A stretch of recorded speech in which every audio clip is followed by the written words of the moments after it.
ஷேக் முகமது நாயமாங்க, எங்கள் ஷேக் நாயமாவோட வாப்பாங்க, அவங்க சொன்னாங்க, கிழமைக்கு உங்களுக்கு 7 நாள் ஈக்குது, கிழமைக்கு 7 நாள் ஈக்குது. இந்த 7 நாளில் நீங்கள் 6 நாள்லையும் துனியாவுடைய விஷயங்களுக்காக வேண்டி நீங்கள் பிரயாணம் போங்க, மற்ற விஷயங்களை செய்யுங்க, பிஸ்னஸ் பண்ணுங்க, எல்லாம் செய்யுங்க. ஆனால் ஒரே ஒரு நாளை மட்டும் ஆகிரத்துக்காகனு வச்சுக்கோங்க. எனவே வெள்ளிக்கிழமை நாளை நீங்கள் ஆகிரத்துக்காக வச்சுக்கோங்க. வெள்ளிக்கிழமை ஜும்மா முடிஞ்ச உடனே நீங்கள் போங்க, பிஸ்னஸ் பண்ணுங்க, நீங்கள் பிரயாணம் போங்க, எல்லாம் செய்யுங்க. வியாழக்கிழமை அந்தி ஆகிட்டேன்னு சொன்னால் உங்களோட வேலையெல்லாம் வச்சுட்டு வந்து நீங்கள் வெள்ளிக்கிழமை ராவ் மஜ்லிஸில் கலந்துக்கோங்க, அஸ்ரார் ரப்பானியா மௌலித் மஜ்லிஸில் கலந்துக்கோங்க.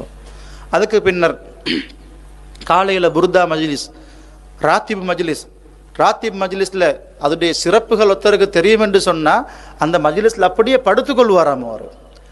அதிலிருந்து எழும்பி போக மாட்டார். அந்த அளவுக்கு அப்படி அதிலே இருந்து கொள்வார். அந்த அளவுக்கு அதோடைய சிறப்புகள் எல்லாம் இருந்து கொண்டிருக்குது. எனவே கிழமையில் 7 நாளில் குறைஞ்சபட்சம் ஒரு நாள் வெள்ளிக்கிழமை நாளை மட்டும் நாங்கள் ஆகிரத்துக்காக வேண்டி, மறுமைக்காக வேண்டி வைத்துக்கொள்ளணும்.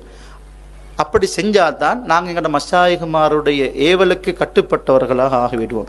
எனவே அப்படியாக மஷாயிகுமார்களுடைய ஏவலுக்கு கட்டுப்பட்டு நாங்கள் நடக்கக்கூடிய நேரத்தில் தான் நாங்கள் குத்துபு நாயகம் ரலியல்லாஹுனுடைய அந்த தரீகாவில் சரியாக நடந்தவர்களாக நாங்கள் ஆகிவிடுவோம். எனவே அப்படிப்பட்ட சீதேவிகளாக ஆகுவதற்கு நாங்கள் அனைவர்களும் முயற்சி செய்து கொள்ள வேண்டும். அல்லாஹ் சுப்ஹானஹு வ தஆலா எங்கள் அனைவர்களுக்கும் தௌஃபீக் செய்வானாக. யா அல்லாஹ், எங்கள் அனைவருடைய குற்றம் குறைகளையும் மன்னிப்பாயாக. எங்கள் அனைவருடைய ஹலாலான தேவைகளை நிறைவேற்றி வைப்பாயாக.